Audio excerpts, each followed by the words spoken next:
बिस्मिल्लाहिर्रहमानिर्रहीम नहमदुहु व नसल्ली अला मुहम्मद रसूलुल्लाह करीम।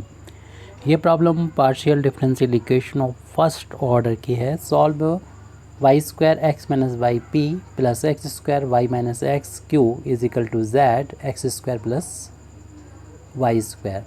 तो इस प्रॉब्लम को हम लैग्रेंजीज एक्सिलरी इक्वेशन से सॉल्व करेंगे। तो इसके लिए मैं लैग्रेंजीज एक्सिलरी इक्वेशन लिखना होगा। सबसे पहले जो प्रॉब्लम है वो आप अपने सॉल्यूशन में नोट कर लेंगे। हमारा ये लिखा हुआ है तो यहीं से अपनी प्रॉब्लम स्टार्ट हो जाती है, हमारा सॉल्यूशन यहीं से स्टार्ट हो जाता है। उसके बाद अगली स्टेप पे हम यहाँ पर लिखेंगे दी लैग्रेंजीज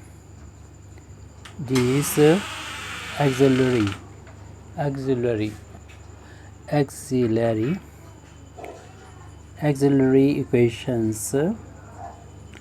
तो उसको लिखने के लिए हमें सबसे पहले p का जो कोफिशिएंट है वो आप लिख देंगे dx के अपान में लिख देंगे, जो कि y square x minus y है। ऐसे ही q का जो कोफिशिएंट है वो आप dy के अपान नीचे लिख देंगे, डिनोमिनेटर में लिख देंगे एक्स स्क्वायर वाई माइनस का एक्स। ऐसे राइट हैंड साइड में जो है टोटल वैल्यू को वो डी जेड के अपान लिख देंगे, यानी जेड एक्स स्क्वायर प्लस का वाई स्क्वायर। ये तो आ गया एक्सिलरी यानी लैग्रेंजीज एक्सिलरी इक्वेशन। इससे हम सोल्यूशन को फाइंड करेंगे और यहाँ पर हमें दो रिलेशन को देखना होता है, दो रिलेशन को फाइंड करना होता है। बहुत आसानी से यहाँ पर दो रिलेशन नज़र आ रहे हैं। ये फैक्टर ये है, इसमें सिर्फ माइनस का फ़र्क है। अगर इक्वल कर देंगे तो हम वेरिएबल को सेपरेट करते हुए आसानी से सॉल्व कर सकते हैं डिफरेंशियल इक्वेशन को, यानी इंटीग्रेट कर सकते हैं। तो सबसे पहले हम इन दो को ले लेते हैं। टेकिंग, बता भी देते हैं इनको, taking the first two fractions. तो हम शुरू के दो फ्रैक्शंस को ले लेते हैं। पहला फ्रैक्शन है dx upon y square x minus y, और इसको लिखते टाइम हम ये भी काम कर लें कि साथ ही साथ हम यहाँ से माइनस को कॉमन ले लेते हैं, बाहर ले लेते हैं वहाँ माइनस को।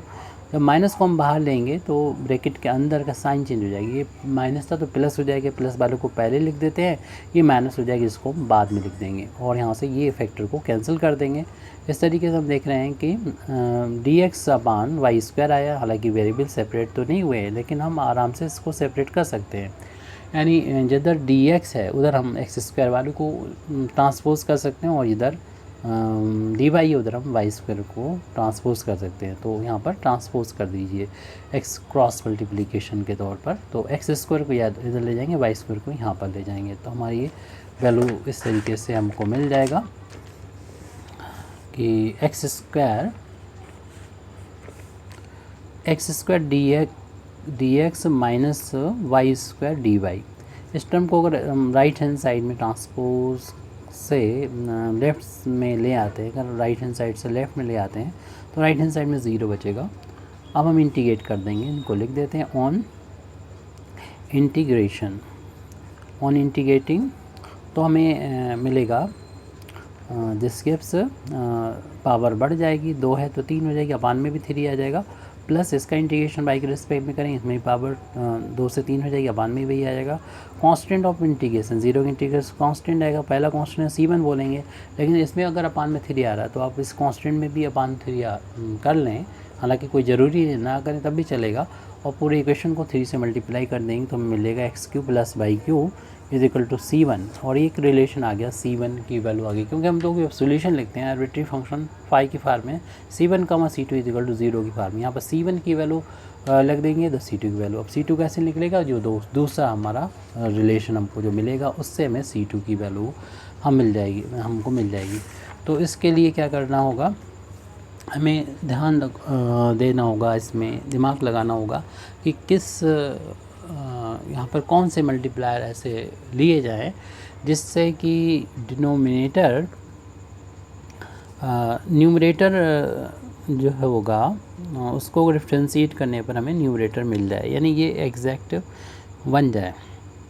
हालांकि कोई एक्स्ट्रा फैक्टर भी आ जाए कोई दिक्कत नहीं। जैसे हम देख रहे हैं राइट हैंड साइड में यहाँ पर डी जेड अपान जेड होता तो इंटीग्रेट कर सकते थे आसानी से, जेड के रिस्पेक्ट में हो जाता है। इसमें ये फैक्टर है, ये फैक्टर हमें प्रॉब्लम खड़ी कर रहा है।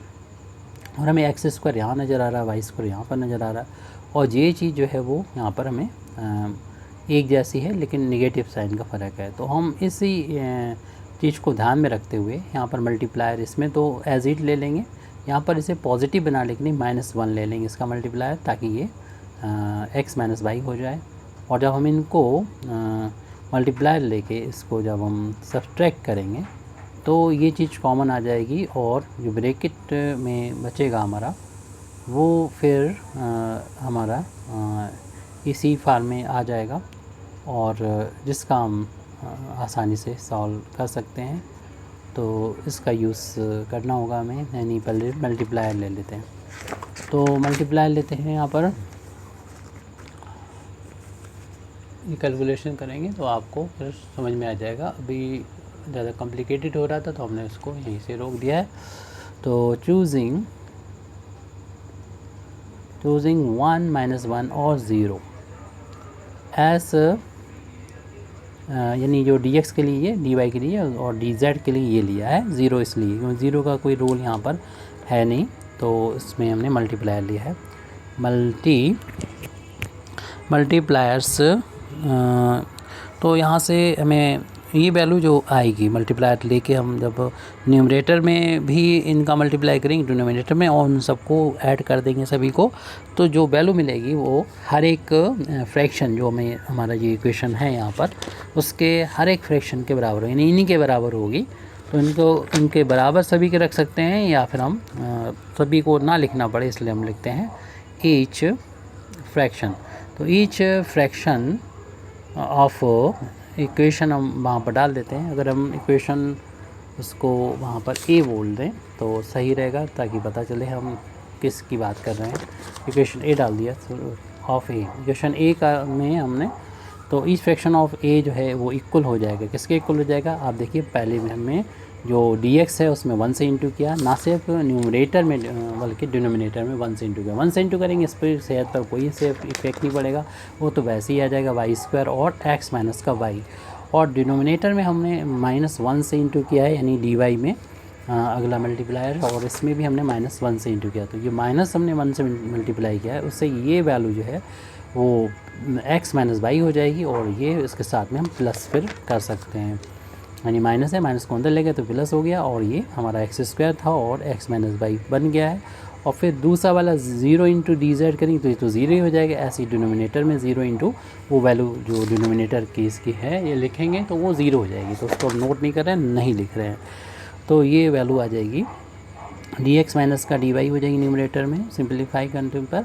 ये चीज़ कॉमन आ जाएगी x माइनस का y जो इसके साथ मैच कर रहा है, और जो ये वैल्यू आ गई है यानी y square plus x square बचा है वो हम कैंसिल कर देंगे, क्योंकि ये हर एक इक्वेशन 1 के जो मल्टीप्लायर है, इक्वेशन 1 के जो फ्रैक्शन है वो किसी के बराबर हम रख सकते हैं, सबके बराबर है। हमें इसकी ज़रूरत है, हम इसके बराबर रख देंगे, क्योंकि ये जो है हमारी प्रॉब्लम को सॉल्व कर रहा है, तो इसके बराबर रख देंगे। तो इसको कह सकते हैं कि जैसे आप इक्वेशन डाल दें, ताकि इसे बुला इक्वेशन नंबर 2 डाल देते हैं, तो हम इक्वेट कर देंगे, equating equation 2 this value with the जो थर्ड था हमारा dz का थर्ड फ्रैक्शन के इसके बराबर रख देंगे ऑफ इक्वेशन ए जो हमने दिया है उसका जो थर्ड वाला था dz उसके बराबर इसको रख देंगे। तो ये वैल्यू जो है यानी dx माइनस डी वाई अपान एक्स माइनस वाई,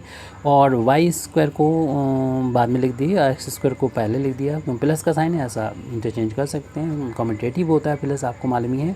और वहाँ पर देखिए इक्वेशन नंबर ए में dz अपान में क्या था, dz अपान z और x square plus y square, क्योंकि ये वाला फैक्टर हमारे प्रॉब्लम खड़ी कर रहा था वहाँ पर इसमें, तो ये कैंसिल हो जाएगा, और साथ ही साथ इसकी भी प्रॉब्लम सॉल्व हो जाएगी। डी को यहाँ से बाहर ले सकते हैं, क्यों एक्स माइनस वाई का अगर डिफ्रेंशिएट करेंगे तो यही वैल्यू हो जाएगी। देख रहे हैं कि इसको अगर हम एक्स माइनस वाई को टी मान लें तो ऊपर डी टी हो जाएगा।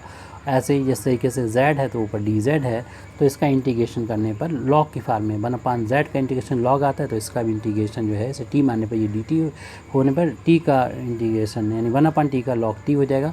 तो इसे हम लिख देंगे डायरेक्ट इंटीग्रेशन करते हुए ऑन इंटीग्रेटिंग जब इंटीग्रेटिंग करेंगे तो हमें मिलेगा log of log of x minus y मिलेगा, इधर भी लॉग राइट हैंड साइड में लॉग जेड मिलेगा, और इंटीग्रेशन कांस्टेंट को भी हम लॉग को की फार्म में जोड़ रहे हैं, C2 की फार्म में जोड़ रहे हैं। प्लस है बिटवीन साइन इन दोनों के, तो एक बार लॉग लिखेंगे, लॉग की प्रॉपर्टी जब प्लस होता है तो इनके बीच में मल्टीप्लिकेशन आ जाएगा C2 और Z के बीच में, और इससे हम एंटी लॉग लेंगे, दोनों तरफ का लॉग हट जाएगा और हमें x माइनस बाई की वैल्यू C2 इंटू जेड के फार्म में मिल जाएगी। अब हमें यहाँ से C2 की वैल्यू की ज़रूरत है, जैसे हमने बोला था कि जब हम यहाँ पर जो इसका सोल्यूशन लिखेंगे C1 C2 इक्वल टू 5 की फार्म में लिखेंगे, तो C1 की वैल्यू फाइंड कर ली, C2 की वैल्यू के लिए x minus by upon Z कर लीजिए C2 की वैल्यू, और से इक्वेशन नंबर नया 3 डाल देंगे, और फिर हम इन इक्वेशन से यानी इक्वेशन नंबर 1 से इक्वेशन नंबर 3 से लिख सकते हैं जो हमारा रिक्वायर्ड जनरल सोल्यूशन है वो लिख सकते हैं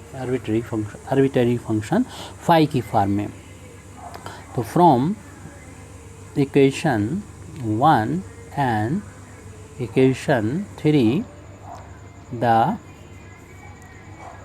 required general solution is phi C1 की वैल्यू जो कि x q plus y q है, फिर कॉमा करके C2 की वैल्यू यानी इक्वेशन नंबर 3 से x माइनस वाई अपन जेड है उसको लिख देंगे। इस तरीके से हमारी ये प्रॉब्लम कंप्लीट हो जाती है। Thank you very much Indeed for listening me व आखिर दावाना अल्हम्दुलिल्लाहि रब्बिल आलमीन।